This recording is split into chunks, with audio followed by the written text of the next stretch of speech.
yang maha besar, yaitu tentang Tritunggal, yang merupakan, kalau kata ahli-ahli teologi, Tritunggal itu adalah the central characteristic of Christian theology. Jadi ciri yang paling sentral dari teologi Kristen. Mengapa demikian? Karena hanya kepercayaan orang Kristen yang mengatakan adanya Allah Tritunggal. Ya, di dunia ini agama-agama memiliki, di luar agama Kristen, memiliki dua konsep ketuhanan. Yang pertama itu yang monoteistik, seperti Islam, tidak pernah beranak dan tidak diperanakkan. Memang benar itu, tetapi kalau mereka mempersalahkan orang Kristen bahwa Allah itu mempunyai anak, memang mempunyai anak, tetapi bukan yang diperanakkan. Jadi harus hati-hati kita dengan istilah-istilah seperti ini, ya. Dan di luar itu ada konsep teologi yang namanya, kalau Islam tadi monoteistik, tapi ada yang mempunyai kepercayaan yang banyak Allah.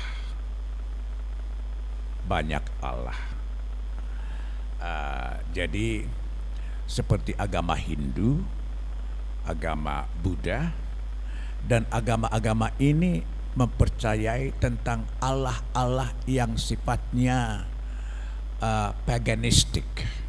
Sorry, saya pakai istilah-istilah itu. Pagan itu kepercayaan yang percaya kepada roh-roh yang dianggap merupakan Allah karena lebih berkuasa dari manusia. Ya, misalnya ada roh matahari, roh bulan, roh bintang ini dan itu. Jadi kalau kita misalnya belajar tentang atau percaya terhadap horoskop bintang-bintang, apa bintangmu? Ya, Capricorn. Oh, bulan ini Capricorn akan bertemu dengan pacarnya dan ini dan segala macam itu. Seakan-akan itu ilah yang disebutkan di dalam Capricorn itu mampu melakukan sesuatu kepada manusia. Ya. Dan anehnya bahwa konsep politeistik ini, banyak Allah ini, Allah itu justru digambarkan lewat buatan tangan manusia. Makanya ada patung Dewa Siwa, ada patung Dewa Buddha dan yang lain-lain, dan itu disembah. Dan itu yang sangat bertentangan dengan konsep orang Kristen. Karena kalaupun Allah itu Allah Tritunggal itu, yaitu oknum kedua dari Allah Tritunggal yang dipercayai orang Kristen itu, pernah datang menjadi manusia. Yohanes 1 ayat 14 itu, ya, Allah itu menjadi manusia. Tetapi siapa di antara manusia sekarang yang bisa mengetahui gambar yang sebenarnya dari Tuhan Yesus ini? Makanya kalau ini misalnya, ya, apakah Tuhan Yesus begitu, ya, sangat halus mukanya, senyumnya sangat manis, bibirnya ya merah, jadi seperti tidak ada cacat sama sekali. Padahal kalau kita membaca kitab Yesaya 53 tentang siapa juru selamat itu sangat bertentangan. Dan faktanya bahwa Kristus selama 33 tahun, hello, welcome, ya, my grandson. Jadi kalau uh, di dalam Yesaya 53 itu digambarkan bahwa tidak ada rupa bagi dia sehingga kita tidak menganggap dia dan tidak tertarik kepada dia. Yang membuat tertarik orang kepada dia ialah karakternya, not physical attraction, bukan penampilan fisik, ya. Apalagi secara faktual dia dibesarkan di tanah di Nazaret. Nazaret itu adalah tempat yang paling bahasa Batak tungil apa tungil itu? Artinya tidak tumbuh apa-apa di sana, sangat tidak subur. Maka orang profesinya di sana kebanyakan tukang kayu atau tukang batu. Maka Yusuf untuk membiayai anak-anaknya, dia sebagai tukang kayu. Tapi karena Yesus cepat meninggal, jadi Tuhan Yesus itu cepat tidak punya bapak. Sebagai anak pertama, dia punya adik-adik juga. Tahu bahwa Yesus punya adik-adik, ya. Tapi adik-adik itu, ya, tidak satu bapak dengan dia, memang satu ibu. Bisa ngerti sekarang itu, ya, karena Tuhan Yesus itu ada bukan karena keinginan seorang laki-laki, tapi Roh Kudus yang dikatakan malaikat pada Lukas 1 itu, ya kan, Roh Kudus datang kepada Maria dan menaungi rahim Maria dan menjanjikan bahwa dia akan melahirkan seorang anak laki-laki waktu dia masih bertunangan dengan Yusuf. Bahkan Yusuf sempat menyatakan akan meninggalkan Maria karena sudah tahu dia bahwa Maria hamil, padahal mereka belum menikah. Jadi satu aib besar itu. Tetapi Roh Kudus kemudian berbicara kepada Yusuf, jangan meninggalkan Maria, karena kalau Maria nanti melahirkan anak tanpa ada suaminya, maka orang tidak akan percaya bahwa Maria itu wanita yang paling saleh. Saya tidak katakan suci, karena Maria itu tidak suci. Maria itu juga berdosa. Tidak ada manusia yang tidak berdosa, ya. Tapi dia sangat saleh, sangat tekun, maka dia dipilih dari semua wanita pada waktu itu di Israel untuk menjadi saluran kedatangan Mesias ke bumi ini. Tapi adik-adiknya lahir dari bapak, bibit bapaknya, bibit si Yusuf itu adik-adiknya semuanya.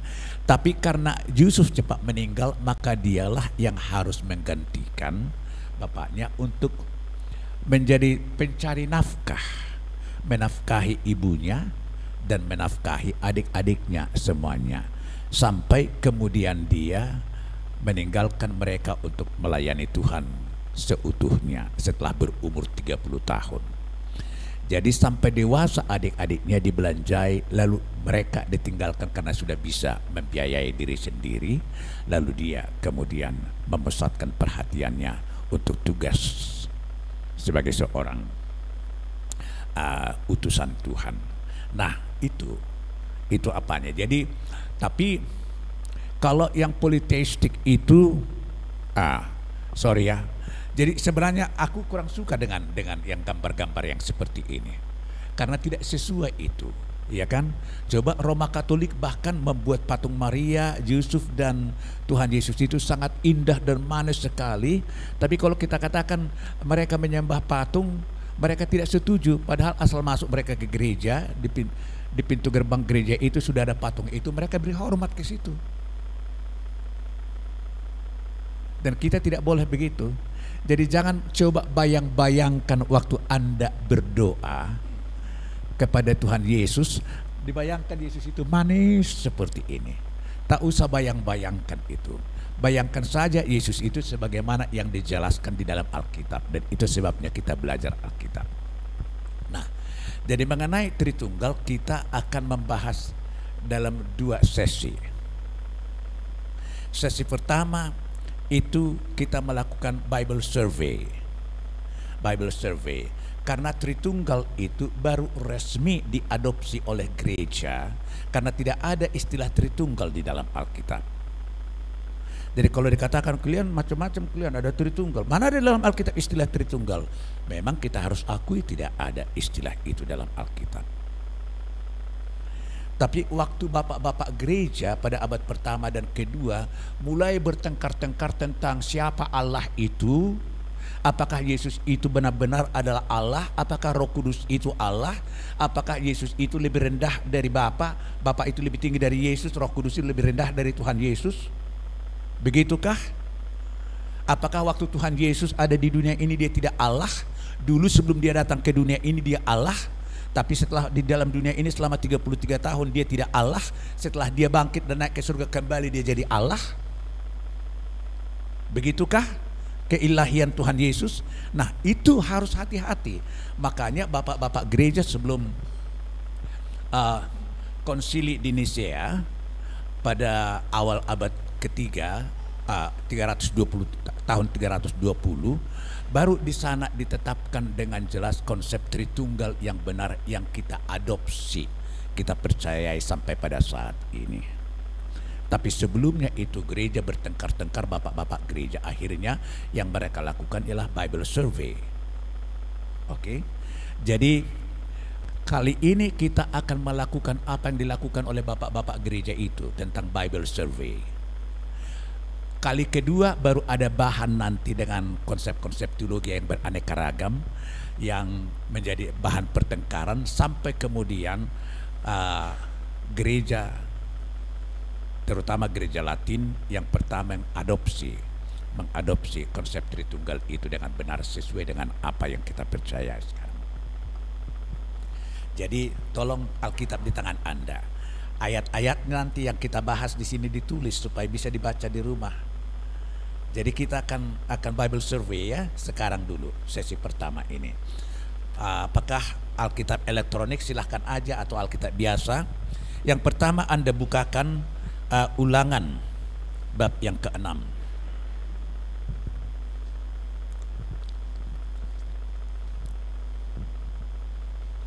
Ya, Ulangan 6. Sudah? Ayat 4 sampai dengan ayat yang ke-5 lah.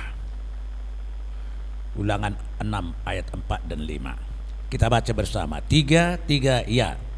Dengarkanlah hai orang Israel, Tuhan itu Allah kita, Tuhan itu Esa. Kasihilah Tuhan Allahmu dengan segenap hatimu dan dengan segenap jiwamu dan dengan segenap kekuatanmu. Coba Anda perhatikan nama Tuhan dan nama Allah di sana. Oke. Dalam kedua ayat itu. Dengarkanlah hai orang Israel. Jadi bangsa Israel yang sudah ada di tanah. Ini tulisan dari Musa. Jadi Musa sudah membawa orang Israel ya ke tanah Kanaan, walaupun Musa tidak sempat masuk bersama dengan Israel. Joshua yang kemudian menuntun mereka masuk ke daerah itu dan membagi-bagi daerah itu. Tetapi selama perjalanan 40 tahun di padang gurun, Musa menjelaskan siapa Allah itu kepada mereka. Dan Musa mengatakan kepada bangsa Israel yang tinggal di tengah-tengah bangsa-bangsa yang konsep ilahinya politeistik dan paganistik tadi itu. Jadi Musa ingin mengatakan bahwa Allah orang Israel itu unik, berbeda dengan Allah dari bangsa-bangsa lain. Lalu dikatakan, dengarlah hai orang Israel, Tuhan itu Allah kita, Tuhan itu Esa. Apa yang Anda perhatikan dengan ayat yang keempat ini sekarang? Silakan. Kita spontanitas saja. Apa aja yang Anda perhatikan dengan ayat 4 itu? Bagaimana Tuhan dituliskan? Bagaimana? Capital semuanya kan? Bukan hanya huruf pertama capital, tapi semuanya T-U-H-A-N, Tuhan. Ya. Jadi ada, kalau kita menulis Tuhan Yesus, kita hanya menulis T huruf pertama yang huruf besar kan? Aku mengasihimu Tuhan Yesus, T-nya huruf besar, tidak T-U-H-N semuanya. Tapi ini Tuhan, beda. Ya. Lalu Allah bagaimana? Ya. Tuhan itu Allah kita. Tuhan itu Allah kita. Jadi siapa Allah kita? Siapa Allah kita? Tuhan. Tuhan yang mana? Oke, Tuhan yang mana? Coba kita bahasa Ibrani dulu. Tukar Tuhan itu dengan Yahweh, ya, dengan Yahweh, dan Allah itu dengan Elohim. Oke, kita baca hanya ayat 4. Dengarlah hai orang Israel, Yahweh itu Elohim kita. Ya, Yahweh itu Elohim kita. Yahweh itu Esa. Tidak dikatakan Elohim itu Esa. Anda perhatikan itu sekarang? Oke. Jadi kalau kita berbicara mengenai Yahweh itu Esa. Tapi kalau Elohim itu plural itu. Plural, dan itu yang di sini permulaan konsep tentang Tritunggalnya. Oke, mari kita membuka kitab Kejadian. Oke.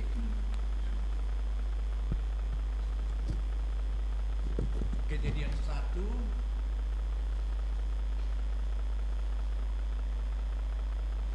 kita baca ayat 1 sampai 3. Kalau ada Allah tukar itu dengan Elohim, ya. Tiga ya. Pada mulanya Elohim menciptakan langit dan bumi. Bumi belum berbentuk dan kosong. Gelap gulita menutupi samudra raya, dan roh Allah, roh Elohim melayang di atas permukaan air.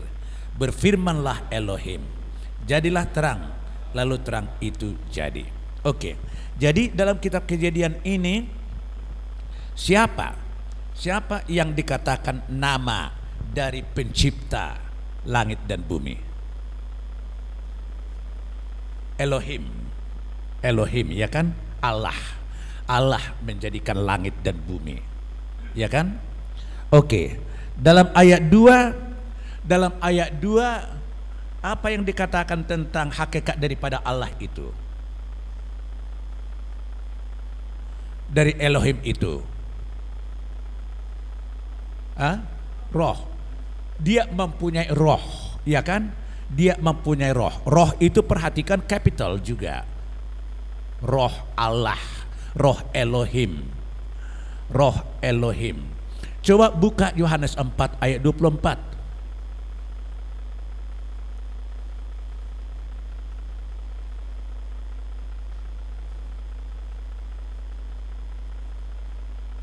Yohanes 4 ayat 24. Silakan dibaca. 3 ya.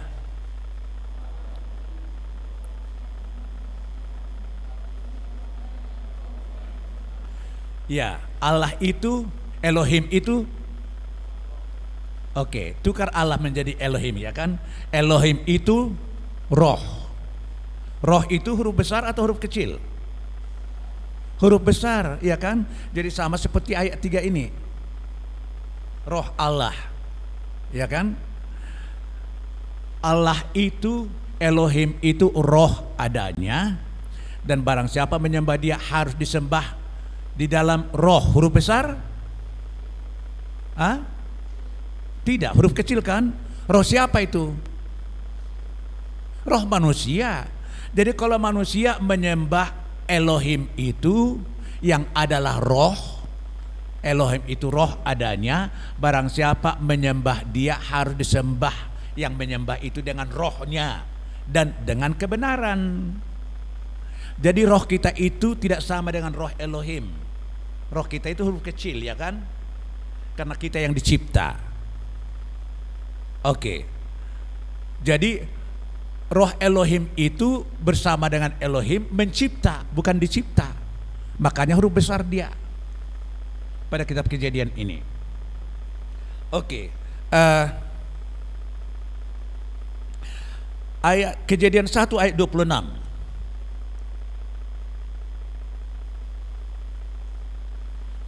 Tiga, ya. Berfirmanlah Elohim, baiklah kita menjadikan manusia menurut gambar rupa kita, supaya mereka berkuasa atas ikan-ikan di laut dan burung-burung di udara, dan atas ternak, dan atas seluruh bumi, dan atas segala binatang-binatang yang merayap di bumi, dan seterusnya. Coba perhatikan, berfirmanlah Elohim, baiklah kita. Mengapa tidak dikatakan baiklah aku? Kalau Yahweh yang dipakai, dia akan memakai aku, bukan kita. Kita kan first person singular, plural kan, kita. Berarti ada temannya. Siapa temannya? Baiklah kita menjadikan manusia, ya, menurut gambar dan rupa kita. Mengapa dengan kita dipakai huruf besar? Jadi yang bersama dengan yang Elohim itu adalah kita, berarti dia plural dan huruf besar. Oke. Nah, ini menjadi satu pemikiran yang besar pada para teologiawan untuk berpikir mengapa Elohim itu dipakai kita. Mengapa Allah Elohim itu pada ayat 1 dan 2 yang menjadikan langit dan bumi, waktu menciptakan manusia dikatakan marilah kita menjadikan manusia serupa dengan gambar kita. Oke. Ada hubungannya itu nanti di dalam program. Allah itu kan perencana agung dia. Jadi sebelum manusia di dalam dosa, di dalam foreknowledge pengetahuan Allah tentang sesuatu yang belum terjadi, sudah tahu dia bahwa manusia ini suatu ketika akan jatuh ke dalam dosa. Jadi akan ada manusia, seorang yang akan mengganti manusia, memikul dosa manusia di dalam rupa seorang manusia. Itu sebabnya Allah kedua itu, oknum kedua dari Allah Tritunggal itu menjadi manusia. Kita akan lihat nanti, yang merupakan gambar Allah. Jadi Anda dan saya adalah gambar Allah, tapi gambar Allah yang sudah ternoda dengan dosa. Jadi hebat kali Allah itu. Kalau kita dalami ini semakin dalam, bukan main hebatnya rahasia kealahan dari Allah itu, karena sebelum sesuatu terjadi dia sudah tahu. Itu sebabnya kita mengatakan ada nubuatan. Mengapa nabi-nabi bernubuat? Karena Allah menyatakan kepada para nabi itu hal-hal yang belum terjadi akan terjadi. Waktu bangsa Israel misalnya dibuang, Tuhan mengatakan melalui nabinya bahwa mereka setelah 70 tahun akan dibawa kembali dari pembuangan, yaitu mereka yang setia kepada Tuhan. Dikatakan itu remnant itu sisa-sisa orang percaya. Jadi yang dibawa kembali dari pembuangan adalah sisa-sisa orang Israel yang masih hidup, tetapi bukan semua yang hidup. Yang percaya kepada Tuhan itu yang dibawa kembali ke Israel. Oke. Nah, jadi dalam ayat yang ke-26 ini Allah memakai kata kita. Ya, tapi coba baca ayat 27. Ayat 27. Oke. 3, ya. Maka Allah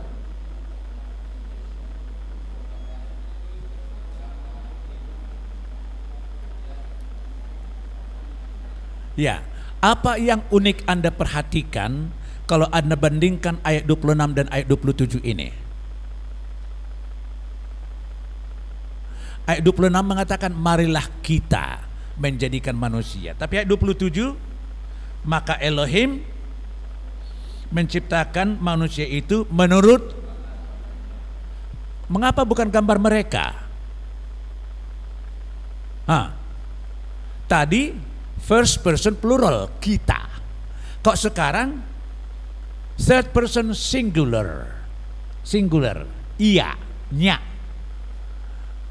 ya, menurut gambarnya, tidak menurut gambar mereka. Padahal dia berbicara kepada oknum lain dari Allah Tritunggal itu. Kalau kita pakai itu sekarang, marilah kita. Kok sekarang ayat 27 mengatakan nya? Oke, aneh enggak? Jadi kalau didalami firman Tuhan dengan baik, maka penuh dengan misteri yang harus kita teliti dengan baik untuk bisa kita semakin mengerti kealahan dari Allah itu. Harusnya dia mengatakan maka Elohim menciptakan manusia itu menurut gambar mereka, menurut gambar Elohim diciptakan mereka. Dia, laki-laki dan perempuan diciptakannya mereka. Karena laki-laki dan perempuan baru kata mereka. Tapi Elohim yang plural itu dia mengatakannya di sini. Tadi dia mengatakan kita. Oke. Belum kita sampai kepada kesimpulan ketritunggalan itu, tapi hal-hal ini yang menjadikan orang sangat berpikir siapa Allah orang Kristen itu yang unik itu, berbeda dengan ilah-ilah orang lain itu. Oke. Kejadian 2 ayat 4. Oke, kita baca bersama. Demikianlah 3, ya. Demikianlah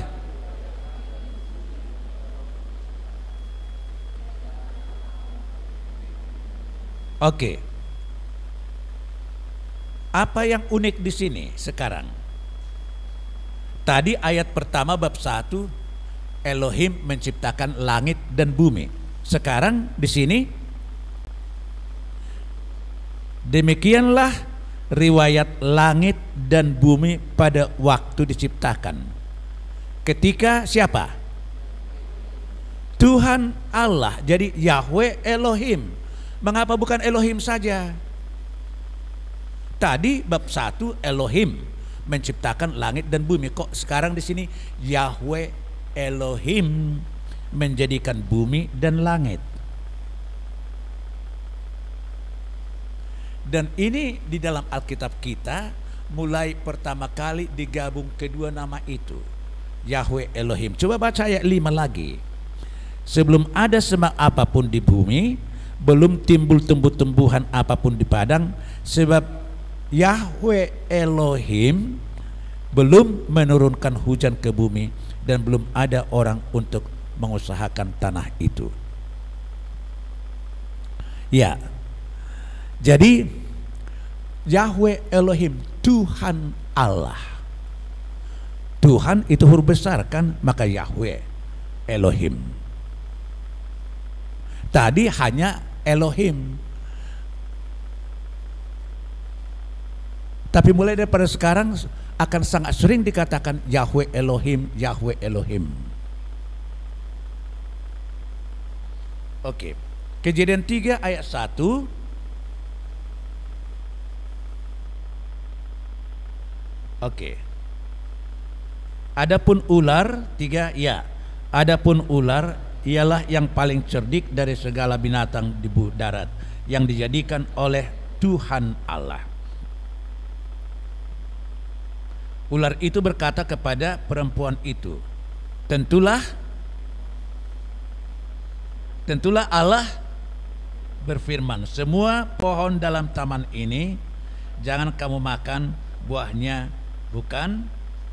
Nah, dikatakan ular itu ialah yang paling cerdik dari segala binatang di darat yang dijadikan oleh siapa?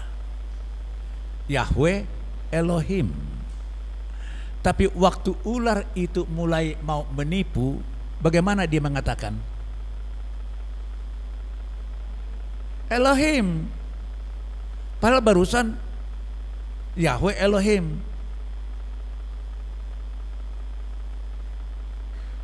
Iya. Jadi tidak sepenuhnya konsep ketritunggalan itu dikatakan oleh si penipu itu. Jadi memang Allah yang menciptakan ular itu, artinya sebelum berdosa, ular itu kan malaikat Tuhan sebenarnya. Salah seorang penghulu malaikat Tuhan yang paling tinggi, yang kemudian dilemparkan Tuhan dari hadiratnya karena dia ingin menyayangi Allah, menjadi oknum malaikat yang paling tinggi. Jadi dilemparkan Tuhan dan menjadi iblis. Dan sekarang iblis bapak penipu itu tidak menyebutkan nama Allah itu dengan sempurna. Elohim dikatakan. Padahal barusan Yahweh Elohim yang menciptakan dia. Menciptakan malaikat itu Yahweh Elohim. Tetapi sekarang dia sangkal, bukan Yahweh Elohim, Elohim aja. Yang berfirman kepada kamu Elohim aja.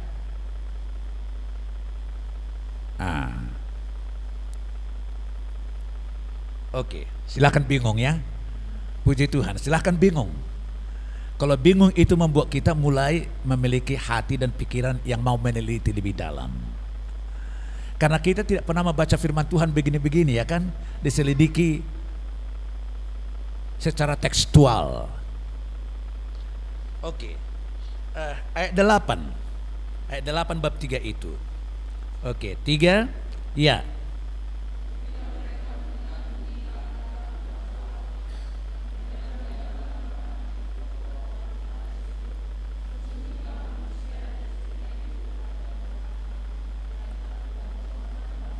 Iya.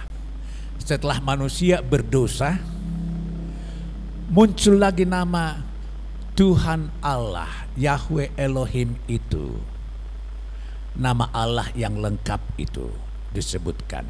Mereka tidak tahan berhadapan dengan Tuhan Allah Yahweh Elohim itu karena mereka telah berdosa. Lalu mereka bersembunyi. Ayat 9. Tetapi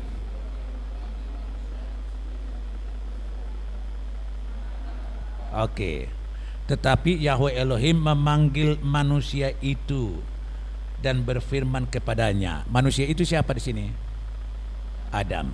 Di manakah engkau? Ya. Jadi Allah yang sebenarnya itu mencari orang yang berdosa itu. Ya.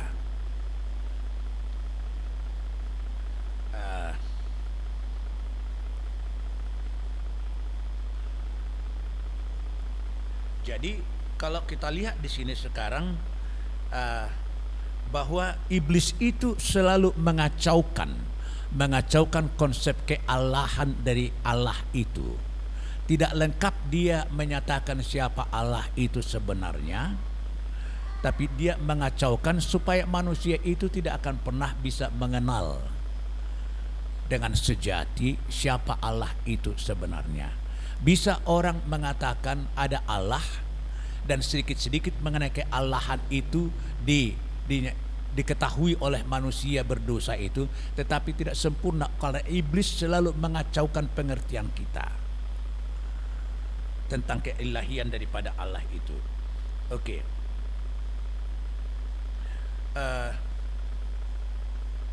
Kita baca Kejadian 4 ayat 1 sampai dengan ayat 16. Ya. Tidak usah kita baca sampai di sana, sampai seluruh ayat itu. Kita baca saja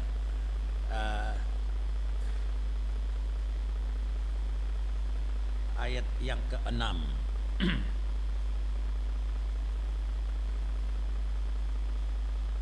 Ayat 4 dan 6 ya.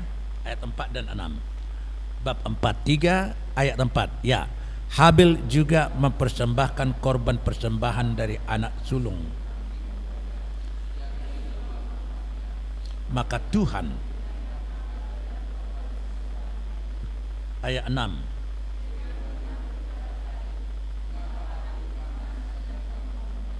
oke, siapa mereka identifikasi Allah itu di sini? Ah? Tuhan. Tuhan yang bagaimana?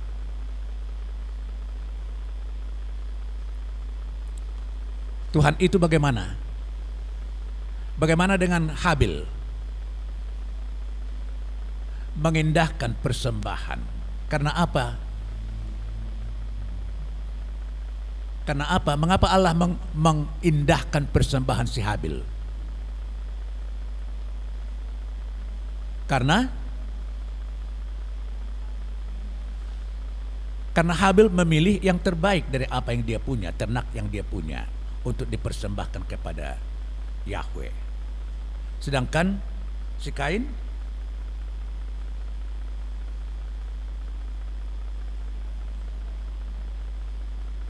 ya, marah dia kepada Allah kan? Mengapa dia marah kepada Allah? Kepada Yahweh? Karena Yahweh itu tidak mau menerima persembahan yang bukan diberikan dengan segenap hati dari yang terbaik. Jadi Yahweh itu mau yang terbaik, bukan sekedar-sekedar. Ya, bukan sekedar-sekedar. Jadi kalau kita pun memberikan persembahan kepada Yahweh, kepada Tuhan, maka Dia menghendaki yang terbaik. Bukan soal kuantitas 100.000, tapi kualitas. Dan kualitas itu ditentukan oleh hati. Ya, kalau hati kita tulus kepada Tuhan, memang hanya 10.000-nya uang kita, 10.000 kita berikan, itu lebih baik daripada 100.000 yang diberikan oleh orang yang hatinya tidak tulus kepada Tuhan. Jadi Tuhan menghendaki, Yahweh itu menghendaki ketulusan hati. Oke.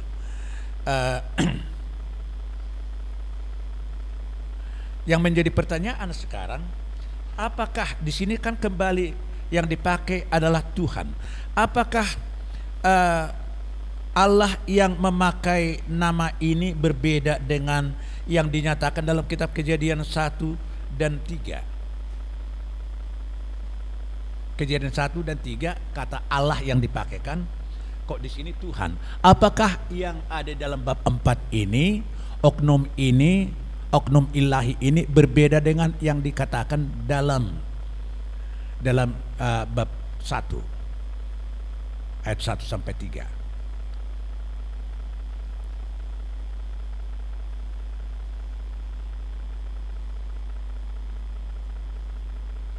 Kembali ke dalam Kejadian 1, apa yang dipakai nama ilahi itu? Elohim, ya kan? Allah, Elohim. Di sini hanya dikatakan Yahweh, Tuhan. Tadi ada Yahweh Elohim. Nah, sekarang pertanyaan, apakah pribadi dari ilahi yang ada dalam bab 1 itu berbeda dengan yang pada bab 4 ini? Berbeda pribadinya. Saya tidak bertanya berbeda kepribadiannya, bukan. Pribadi oknumnya berbeda enggak? Berbeda. Jadi Yahweh itu berbeda dengan Elohim.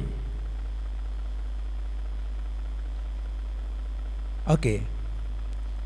Silakan makin bingung ya. Silakan makin bingung, enggak apa-apa. Supaya kita lihat nanti.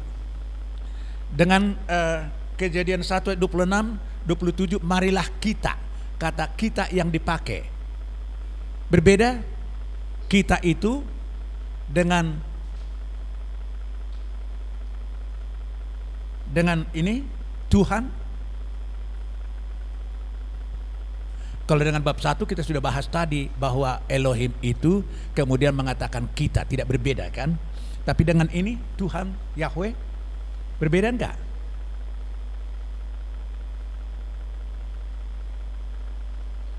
Oknumnya berbeda.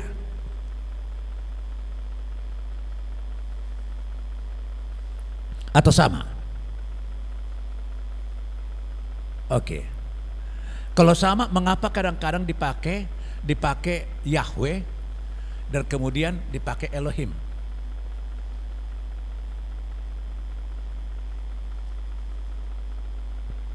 tadi kan dalam kejadian Musa itu, udah dalam Ulangan 6 itu mengatakan Allah kita itu Esa, tunggal, ya kan? Jadi tidak berbeda sebenarnya. Hanya kalau kita berbicara dengan ketunggalan dari Allah itu, kita mengatakan itu Tuhan, TUHN, Yahweh. Kepluralan Elohim. Jadi kalau misalnya ada berbicara seperti seperti pembelanya si Joshua Huta Barat itu kan, Marga Simanjuntak, siapa namanya itu? Kamarudin Simanjuntak. Kan selalu dia bilang Elohim. Elohim itu baik, Elohim itu yang kita andalkan. Artinya Allah Tritunggal itu yang kita andalkan. Hebat ya kan? Dia tidak hanya mengatakan Tuhan Yesus itu yang kita andalkan, Roh Kudus kita andalkan. Dia pilih satu persatu dari Allah Tritunggal itu. Enggak. Karena Allah Tritunggal itu tidak pernah bisa dipisahkan satu dengan yang lain. Nanti akan kita lihat 2 minggu yang akan datang itu. Satu. Ya. Jadi percaya kepada Elohim. Kalau kepada Elohim dikatakan itu sudah mencakup Bapa, Anak, dan Roh Kudus.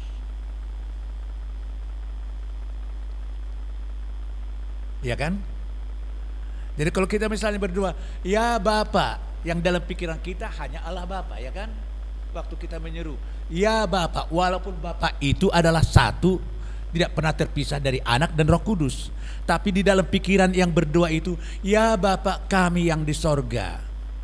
Baru kemudian di dalam nama Tuhan kami Yesus Kristus kami berdoa. Baru muncul di sini Tuhan Yesusnya. Waktu dibilang Bapa yang di sorga, seakan-akan Yesus itu belum di sana. Pernahkah terpisah Yesus itu dari Bapa? Kita buka sekarang dulu apa? Oh, sebelum ke sana lah kita berbicara tentang teofani. Teofani itu Allah yang menunjukkan dirinya kepada manusia di dalam bentuk manusia sebelum Tuhan Yesus menjadi manusia. Itu teofani, Theos Allah. Jadi dalam perjanjian lama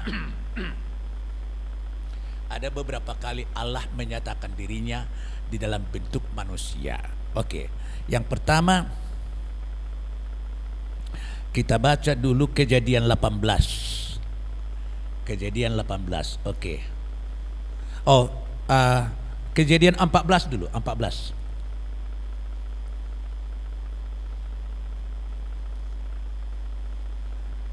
Oke, dalam Kejadian 14 ini Abram mengalahkan raja-raja di timur dan menolong si Lot. Lalu karena Abram menang, ya, kita baca di sana, ya, ayat 18 sampai 20. Oke. Ayat 18 sampai 20. Bab 14 ya. 3. Ya. Melkisedek Raja Salem membawa roti dan anggur. Ia seorang imam Allah yang maha tinggi. Lalu ia memberkati Abram. Katanya, diberkatilah kiranya Abram oleh Allah yang maha tinggi, pencipta langit dan bumi. Dan terpujilah Allah yang maha tinggi yang telah menyerahkan musuhmu ke tanganmu. Lalu Abram memberikan kepadanya 1/10 dari semuanya yang diperolehnya. Oke, itu awal dari perpuluhan, konsep perpuluhan kalau kita baca. Nah sekarang siapa yang muncul di hadapan Abram? Siapa? Melkisedek. Oke, Melkisedek itu siapa menurut ayat yang ke-18 itu? Siapa dia? Ia adalah seorang imam, dan imam itu ialah keimamannya itu ialah imam Allah yang maha tinggi.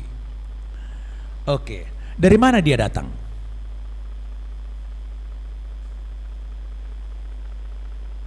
Kalau Anda baca nanti seluruhnya ada dikatakan dari mana dia datang. Tiba-tiba muncul di hadapan Abram. Setelah diberkati dianya si Abram, dan Abram memberikan perpuluhan kepada dia, kemana dia pergi? Juga nggak ada. Tapi dia muncul tiba-tiba sebagai seorang manusia, dan dia berprofesi sebagai imam Elohim yang maha tinggi. Bayangkan, tiba-tiba dia muncul memberkati Abram, dan setelah diberkati Abram dan dia menerima perpuluhan, tiba-tiba dia tidak kelihatan lagi. Sebagai imam yang maha tinggi, dia muncul sebagai manusia, ya kan, di hadapan Abram. Maka Abram bisa memberikan kepadanya perpuluhan. Oke, bandingkan itu dengan Ibrani 7. Silakan buka Ibrani 7.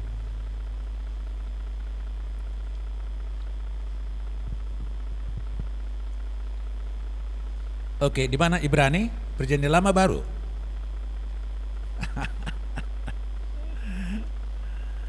Ibrani 7. Oke, mari kita baca ayat 2 dan 3.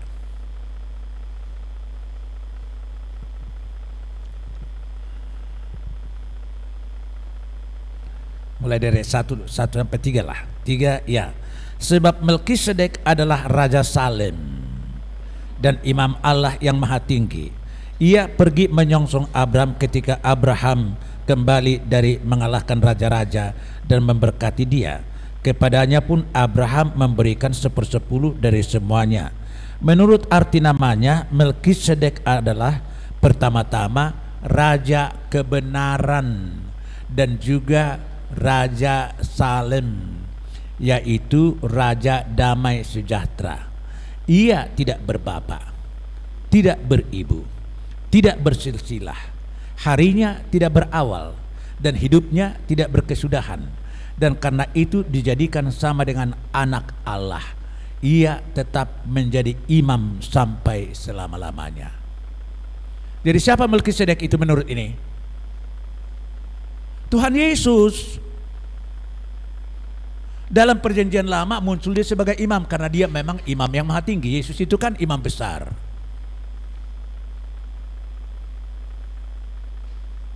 Tidak berawal, tidak berakhir, tidak bersilsilah. Ada silsilah Tuhan Yesus? Ada. Kok ada dalam Lukas? Ada silsilah Yesus. Kalau ada silsilah itu dari bapak kan? Ada bapaknya Tuhan Yesus. Yusuf kan bukan bapaknya. Iya, jadi di dalam perjanjian lama, Yesus sebelum menjadi manusia sudah pernah muncul sebagai manusia dilihat oleh Abram.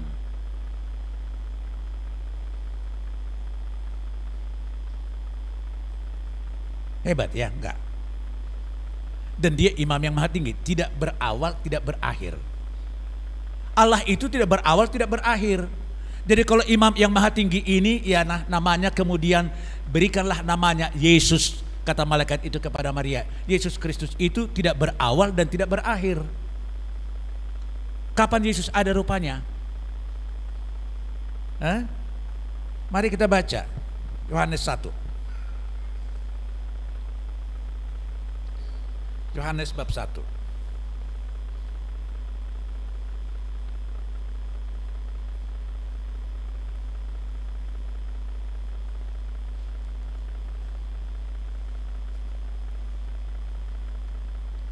Oke. Kita baca sampai dengan ayat yang keempat, ayat 1, bab 1. Iya. 3. Iya. Pada mulanya adalah firman. Firman itu bersama-sama dengan Allah, dan firman itu adalah Allah. Ia pada mulanya bersama-sama dengan Allah. Segala sesuatu dijadikan oleh Dia, dan tanpa Dia tidak satu pun yang telah jadi dari segala yang telah dijadikan. Dalam Dia ada hidup, dan hidup itu adalah terang manusia. Anda perhatikan ini sekarang. Apa kata di dalam bahasa apapun, apa kata yang bisa dipakai untuk menyatakan sesuatu yang sudah ada sebelum ada yang ada? Ada satu kata? Tidak ada. Maka dipakai kata mulanya, pada mulanya. Mulanya di sini bukan hari pertama. Kalau dalam sejarah alam semesta, awal waktu ialah hari pertama, kan? Pada hari pertama Allah menjadikan langit dan bumi. Tapi sebelum Allah pada hari pertama menjadikan langit dan bumi, kan Dia sudah ada. Sebelum ada yang ada ini, Dia sudah ada. Maka dikatakan tidak berawal. Jadi pada mulanya, artinya boleh kita terjemahkan ini, sebelum ada yang ada adalah firman, huruf besar firman. Perhatikan. Jadi ini bukan kata-kata, firman. Jadi satu pribadi. Firman itu bersama-sama dengan Elohim. Dan firman itu adalah Elohim. Dalam perjanjian lama tadi tidak ada dikatakan seperti itu, kan? Sekarang dalam perjanjian baru semakin jelas. Lalu firman itu pada mulanya artinya firman itu sebelum ada yang ada bersama-sama dengan Elohim. Itu kan ayat 2, kan? Segala sesuatu dijadikan oleh firman itu, dan tanpa firman itu tidak ada satupun yang telah jadi dari segala yang telah dijadikan. Kalau bab 1 tadi kitab Kejadian, Allah menjadikan langit dan bumi dan segala-segalanya, kan? Kok di sini dikatakan firman itu yang menjadikan segala sesuatu? Tidak ada satupun yang menjadi ada kalau tidak oleh karena firman itu. Kok di sana Allah Elohim, di sini firman? Apakah bertentangan ini? Nah, ini yang membuat bapak-bapak gereja kemudian bertentangan di dalam konsep mereka tentang hakikat daripada firman ini. Tapi jelas Yohanes menuliskan sudah oleh karena pengwahyuan Roh Kudus kepada dia bahwa firman itu bersama-sama dengan Elohim. Dan firman itu sudah ada sebelum ada yang ada, dan Dia adalah Elohim. Tadi Roh Kudus itu, Roh Allah itu juga Elohim. Jadi sudah ada Allah, sudah ada firman, sudah ada Roh Kudus. Roh Elohim melayang-layang di atas permukaan air. Kok tiga-tiga ini?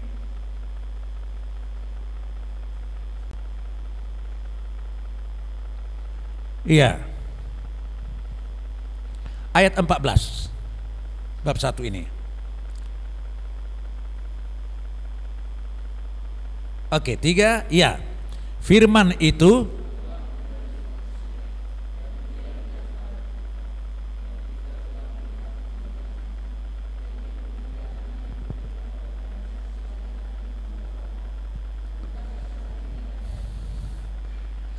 oke. Jadi sekarang makin jelas di sini. Firman itu kemudian berinkarnasi menjadi manusia, ya kan? Firman itu telah menjadi, jadi sudah menjadi manusia dia. Karena ini Yohanes yang menulis, ya kan? Jadi firman itu telah menjadi manusia dan diam di antara kita. 2 minggu yang akan datang kita akan berbicara tentang salah satu konsep yang mengakibatkan kacaunya konsep Tritunggal itu, tentang keallahan daripada Allah. Itu bahasa Inggris dikatakan to seems, seakan-akan Yesus Kristus itu waktu dia menjadi manusia mempunyai seakan-akan dia mempunyai tubuh seperti tubuh kita ini, padahal sebenarnya tidak seperti tubuh kita ini. Coba bayangkan itu, seakan-akan. Jadi bukan manusia benaran dia, makan, minum, menderita, kehilangan bapak, menangis dan yang, tapi seakan-akan.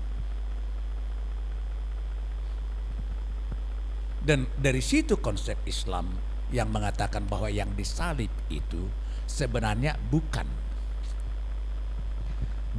Tuhan Yesus Kristus, karena dia Allah, masakan bisa mati.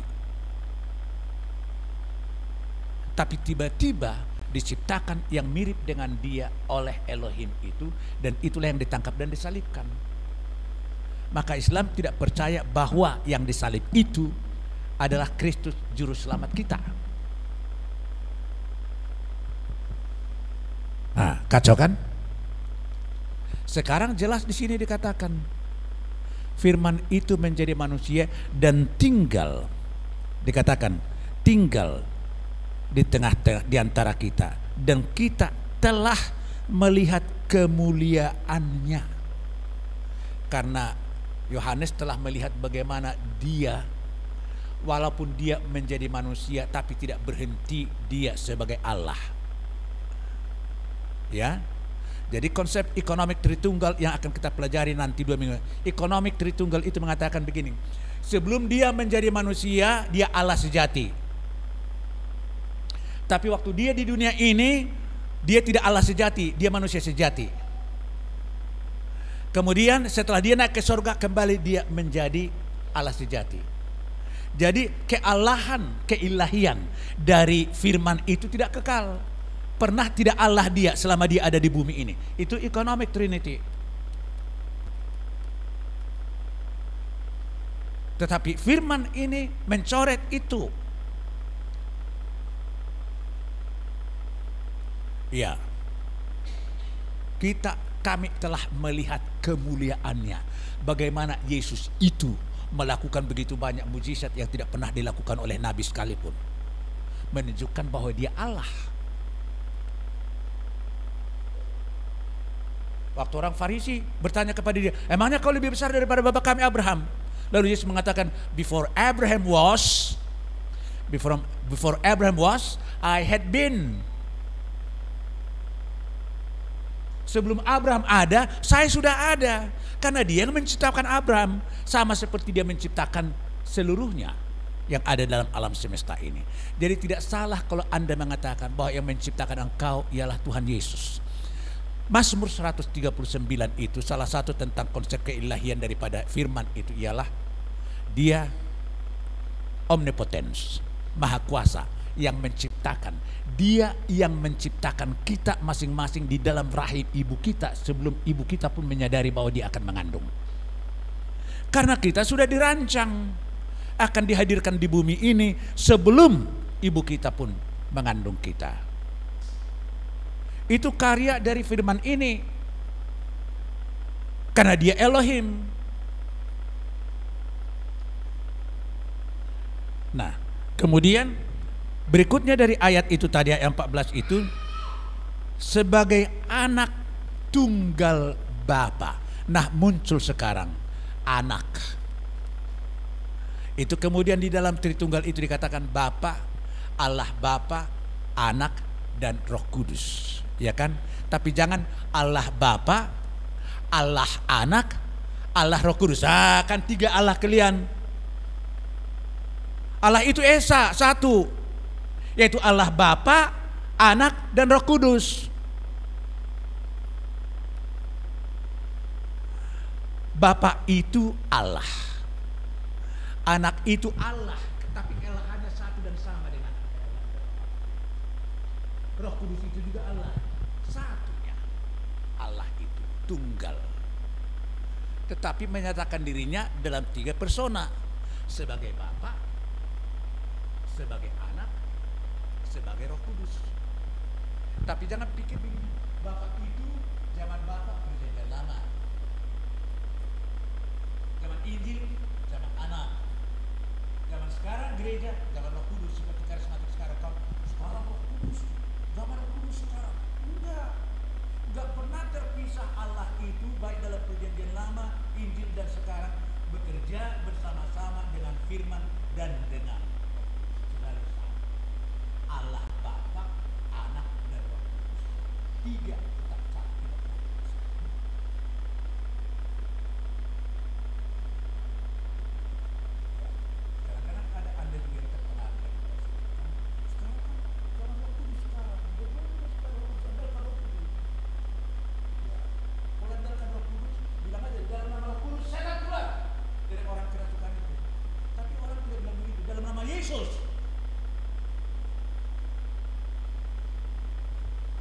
Jadi sebelum ada yang ada, waktu zaman penciptaan, zaman anugerah yang sekarang, zaman penyelamatan, dan zaman pemberian pahala yang akan datang, Allah Tritunggal itu tetap satu dan sama.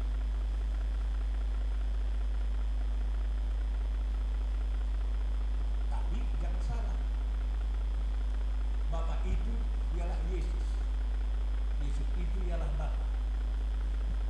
Sorry.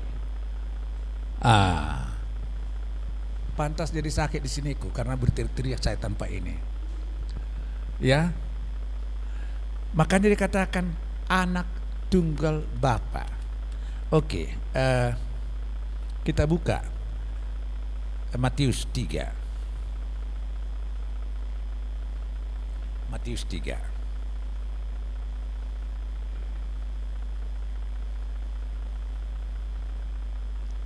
Nanti ada. Alright, Matius 3 ayat 16 dan 17. 3, ya, setelah dibaptis, Yesus segera keluar dari air, dan pada waktu itu juga langit terbuka, dan ia, siapa ia? Yesus. Dan Yesus melihat Roh Allah, ya, seperti burung merpati turun ke atasnya. Lalu terdengarlah suara dari sorga yang mengatakan, inilah anakku yang kukasihi, kepadanya lah aku berkenan. Jadi ada suara dari sorga, dari Bapa yang mengatakan Yesus yang dibaptis ini adalah anaknya.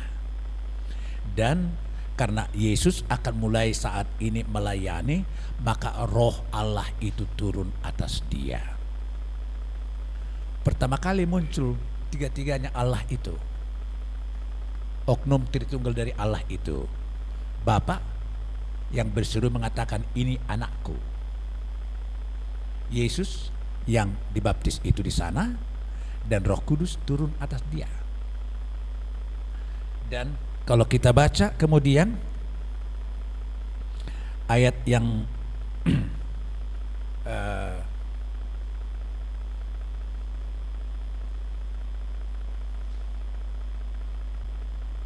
Matius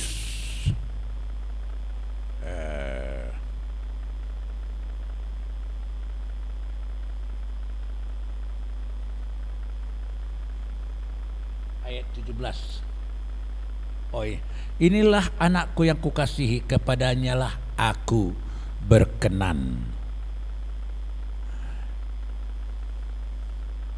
Oke. Nah kemudian kalau kita baca bab yang keempat, bab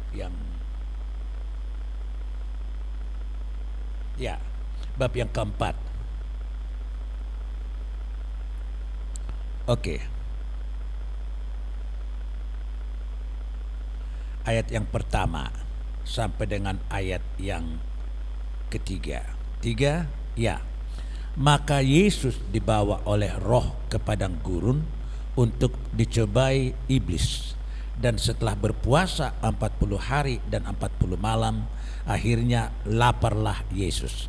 Lalu datanglah si pencoba itu dan berkata kepadanya, jika engkau anak Allah, perintahkanlah supaya batu-batu ini menjadi roti.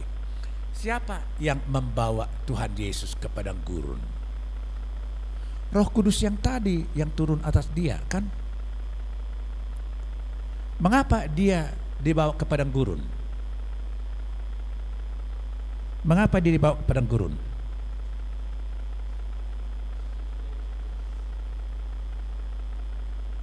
Ya, untuk dicoba iblis. Jadi bawa Yesus untuk dicoba si iblis. Nanti jangan kita bilang si Tuhan Yesus yang menyuruh si iblis itu datang untuk mencobai saya, gitu. Enggak, Yesus akan mulai melayani, jadi dia berpuasa dulu dan berdoa, mohon kekuatan kepada Bapa Surgawi, supaya dia kuat untuk melayani 40 hari dan 40 malam, lalu lapar dia. Baru setelah iblis tahu situasi daripada Yesus yang lapar ini, butuh makanan, datang dia mencobai. Jadi di situ bukan si Roh Kudus membawa Tuhan Yesus ke sana supaya dicobai, bukan. Supaya dia berpuasa, berdoa, bersiap untuk melayani. Dan pada waktu itu setelah 40 hari puasa, laparlah dia sebagai manusia biasa, kan gitu ya kan. Saya tadi KKR di USU, terlambat. Jadi akhirnya jadi agak terlambat pulang juga, capek kali saya. Perang rohani itu. Sampai di rumah lapar kali saya, tapi nggak selera makan. Nah itu, jadi iblis tahu kapan waktu yang paling baik untuk mencobai Anda. Iblis tahu situasi daripada Anda, karena iblis itu selalu mengikuti Anda. Oh, lagi pacaran dia sekarang. Oh, lagi duduk berdua, dimatikan lampu. Tahu dia. Lalu disuruhlah lakukan ini.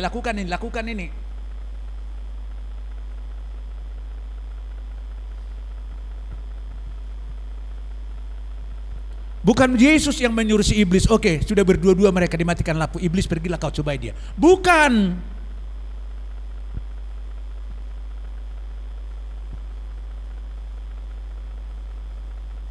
Iya. Jadi Roh Kudus menuntun Tuhan Yesus sebagai manusia untuk berdoa, mempersiapkan diri untuk melayani full. Berpuasa dia, mohon kekuatan 40 hari 40 malam. Ya wajarlah sebagai manusia biasa lapar kan. Sebagai orang lapar ingin makan. Nah, sudah lapar dia, baru masuk si iblis, sudah lapar dia, ingin makan dia. Kan kau bilang kau anak Allah. Kalau kau benar-benar anak Allah, jadikan batu ini menjadi roti. Mana ada di padang gurun kedai kan mau beli makanan kan? Mau kemana dia beli makanan? Mana ada. Tapi kau bilang anak Allah kau. Kalau kau anak Allah, jadikanlah batu ini menjadi roti. Bisa jadikan batu itu menjadi roti? Bisa. Loh, bisa mampu Yesus menjadikan batu-batu itu jadi roti? Tapi dia adalah Elohim, mampu dong. Dia kan adalah Allah. Segala sesuatu dijadikan oleh dia, dan tanpa dia tidak ada satupun yang ada ini menjadi ada. Tetapi karena iblis yang menyuruh, tidak mau dia. Lebih bagus lapar daripada mentaati perkataan si iblis, walaupun aku butuh makanan. Kan itu korupsi sekarang.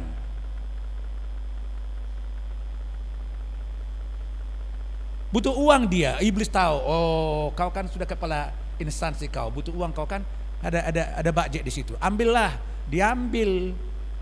Dia tidak katakan karena dia tidak sungguh di dalam Tuhan. Iblis pergi kau. Aku memang butuh uang, tapi karena kau suruh aku tidak mau ambil. Tidak begitu dong.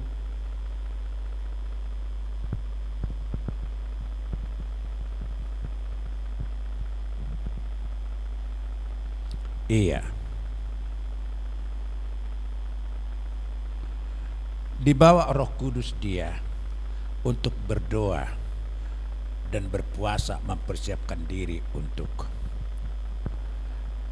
melayani. Oke, nah sekarang menjelang akhir kita sekarang, kita membuka Yohanes 5.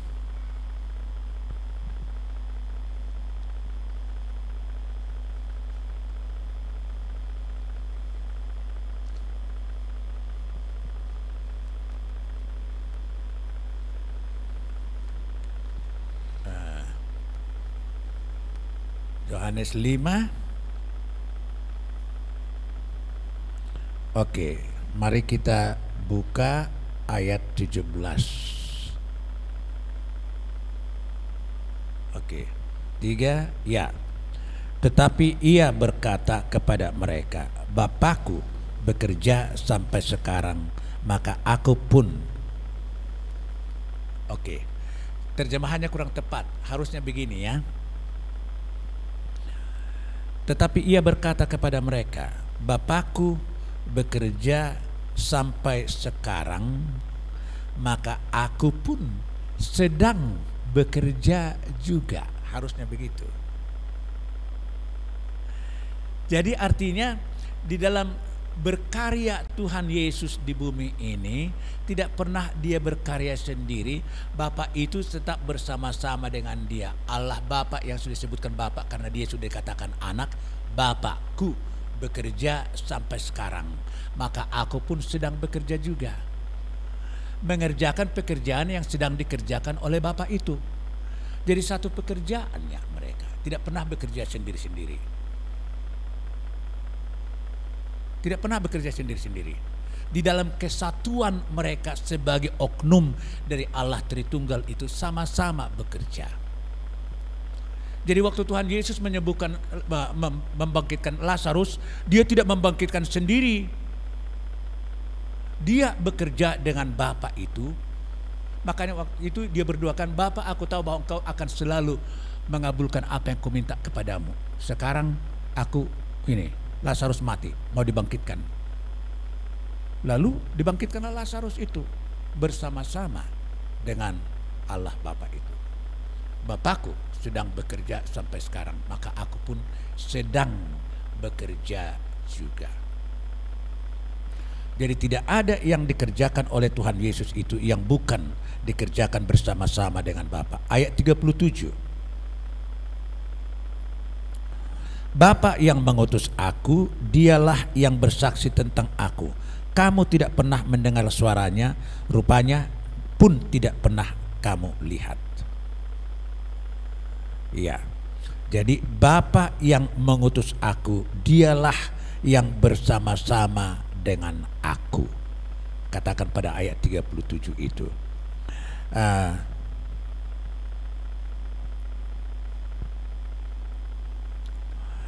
Yohanes 6 ayat 46.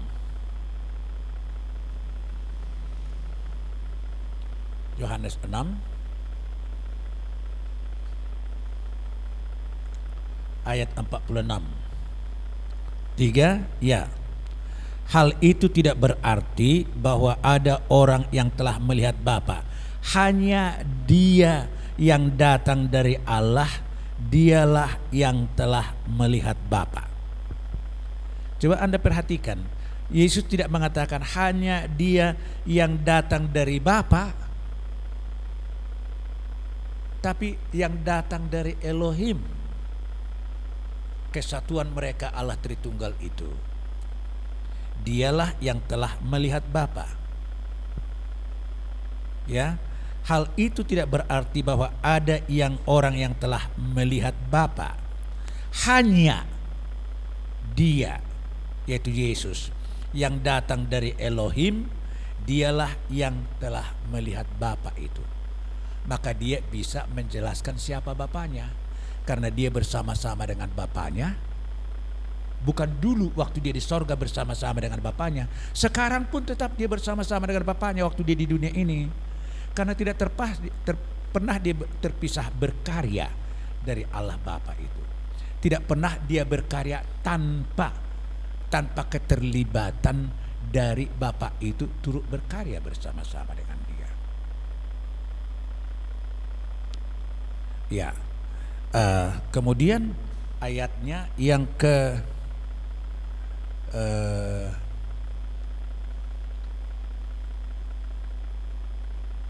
berapa ini sekarang?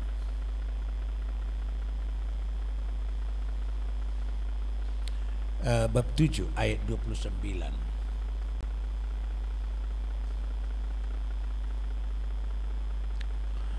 Aku kenal Dia, sebab aku datang dari Dia, dan Dialah yang mengutus aku. Ya.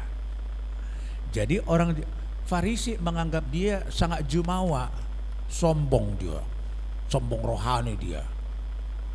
karena mereka tidak kenal siapa dia. Lalu dia mengatakan, aku kenal Bapa itu, Yahweh itu aku kenal, sebab aku datang dari Dia,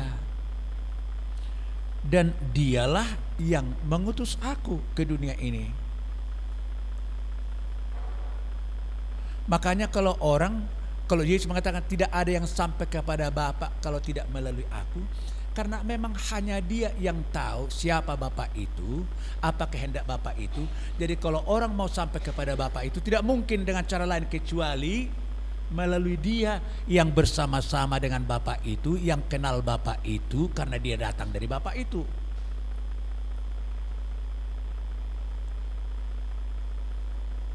Nah, bab 14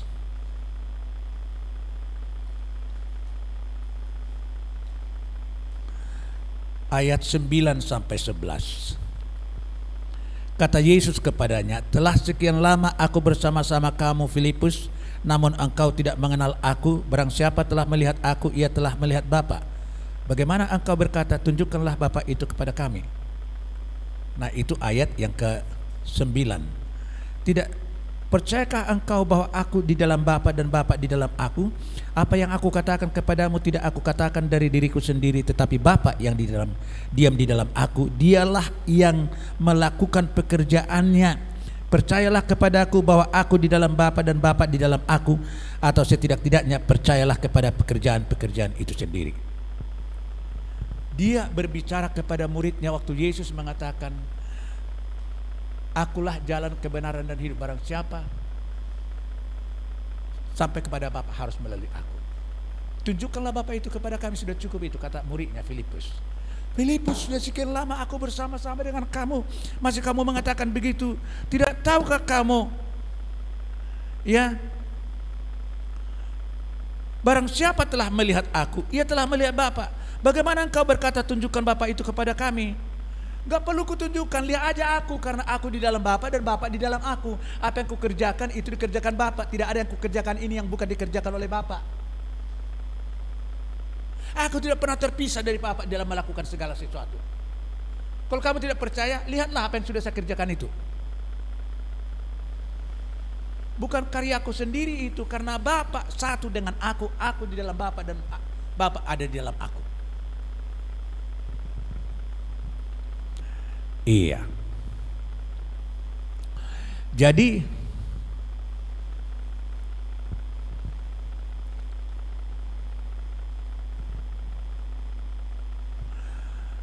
nats yang seperti ini yang menjadi bahan pergumulan di dalam kehidupan para bapak-bapak gereja sebelum mereka menentukan konsep trinitatis yang sebenarnya itu bagaimana. Kita bayangkan, saudara, abad pertama 70 tahun setelah Yesus naik ke sorga, abad kedua 100 tahun, abad ketiga 20 tahun.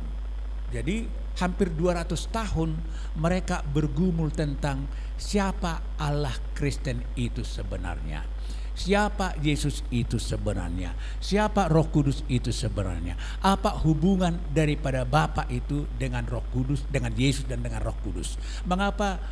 Mengapa Yahweh itu dikatakan Yahweh dan tidak boleh Elohim, dan Elohim itu bukan Yahweh. Jadi 2 minggu yang akan datang kita akan belajar itu tentang konsep-konsep yang beraneka ragam tentang konsep trinitatis, dan akhirnya sampai kepada apa yang kita percayai sekarang sebagaimana yang dikatakan Yesus pada ayat bab 14 ini. Bapa di dalam aku di dalam Bapa, dan bahwa Bapa tidak pernah terpisah dari aku. Iya. Jadi saudara-saudara, ini hanya mencoba menolong kita untuk melihat dengan pergumulan rohani yang semakin dalam, supaya jangan hanya karena dikatakan orang konsep trinitatis yang sebenarnya ialah begini. Oh, iyalah kami percaya konsep trinitatis yang seperti ini, hanya karena dikatakan orang, bukan karena Anda juga ikut menggumuli. Itu sebabnya kita mengadakan Bible Survey ini, bahwa Yesus itu dan Roh Kudus itu sudah ada dari awalnya. Tadi ada Theophany, ya kan? teofani. Salah satu teofani yang kita tidak belajar itu tentang bagaimana Allah Tritunggal itu menunjukkan dirinya kepada Abraham. Itu tadi kita skip itu. Abraham melihat 3 orang yang datang. Diundangnya, tuan-tuan silahkan makan ke rumahku. Tapi tiba-tiba mau pergi, tahun depan seperti ini aku memberkati engkau, istrimu akan melahirkan anak, katanya. Kok hanya 1? Tadi yang dilihat 3. Kok kemudian yang 3 ini menjadi 1, dikatakan aku akan memberkati engkau, istrimu akan melahirkan tahun depan seperti ini, katanya. Itu juga merupakan konsep teofani. Dia bukan hanya Melkisedek tadi itu. Jadi maksudnya di dalam perjanjian lama, Allah itu, Elohim itu sudah menunjukkan hints, tanda-tanda yang menyatakan bahwa Allah Alkitab itu adalah Allah Tritunggal. Itu sebenarnya maksudnya. Dan itu tujuan kita, mengapa kita mengadakan Bible Survey ini. Harusnya Anda tulis itu supaya baca di rumah lagi nanti nats-nats tadi itu. Sempat menulis enggak? Nah, minggu depan akan saya tuliskan itu, dibagi ke sama kalian. Supaya yang tidak dapat pun bisa dapat, yang tidak hadir pada saat ini. Sehingga hanya ayatnya aja ya. Supaya Anda juga membaca ulang di rumah dan bisa menganalisis, sehingga ini semakin bekerja. Itu sebabnya dikatakan bahwa konsep Tritunggal itu cannot be comprehended but apprehended. Bisa dipercayai tetapi tidak bisa dianalisis dengan otak kita. Itulah Tritunggal itu. Jadi walaupun kita tidak bisa sepenuhnya menganalisis dia karena dia adalah Allah, tetapi bisa kita mengimani. Waktu aku berdoa, Tuhan Yesus tolonglah aku bergumul sekarang begini, tidak ada uangku. Tidak harus kita bilang Allah Bapa, Allah Anak, dan Allah Roh Kudus. Tidak harus kita bilang begitu. Kita panggil Tuhan Yesus pun karena dia tidak terpisah dari Bapa dan Roh Kudus. Sudah di sana Bapa mendengarkan dan Roh Kudus mendengarkan. Sebaliknya juga waktu kita katakan Bapa yang di sorga. Oh, kok hanya kepada Bapa ya? Enggak, aku bilang Tuhan Yesus. Jangan begitu. Karena Bapa itu tidak pernah terpisah dari Anak itu dan daripada Roh Kudus. Ya. Tetapi untuk konsep psikologis yang lebih ini memang baik sekali kalau kita akan Allah Bapa, Anak dan Roh Kudus. Oh mantap, 3 saya sebutkan. Itu kan untuk hal-hal yang sifatnya psikologis, bukan teologis itu. Tetapi ingat, jangan bilang Allah Bapa, Allah Anak dan Allah Roh Kudus. Enggak, bilang hanya satu Allah, Allah Bapa, Anak dan Roh Kudus. Dan itu sebabnya dalam konsep baptisan itu kita ingat perintah Tuhan Yesus dalam amanat agung itu, dan baptislah mereka di dalam nama Allah Bapa, Allah Anak, Allah Roh Kudus, gitu. Kan tidak begitu kan? Yang dikatakan oleh Yesus, baptislah mereka di dalam nama Allah Bapa, Anak dan Roh Kudus. Tidak 3 kali Allahnya disebutkan karena Allah kita hanya satu. Allah Bapa, Anak dan Roh Kudus. Iya. Walaupun Tuhan itu tahu juga, bodoh kali kau bilang 3 kali Allah, hanya satunya Allah katanya. Tapi untuk orang Islam yang di sana, yang di luar sana yang mendengarkan, kan 3 Allah kalian. Kau aja tadi bilang Allah Bapa, Allah Anak, Allah Roh Kudus. Memang Bapa itu adalah Allah, Anak itu adalah Allah, Allah yang sama, Allah yang satu, dan Roh Kudus itu adalah Allah yang sama dan satu dengan kealahan daripada Bapa dan Anak itu. Iya, tapi kalau bilangnya Allah Bapa, Anak dan Roh Kudus, baptislah mereka di dalam nama Bapa, Allah Bapa, Anak dan Roh Kudus. Tuhan memberkati. Ada pertanyaan?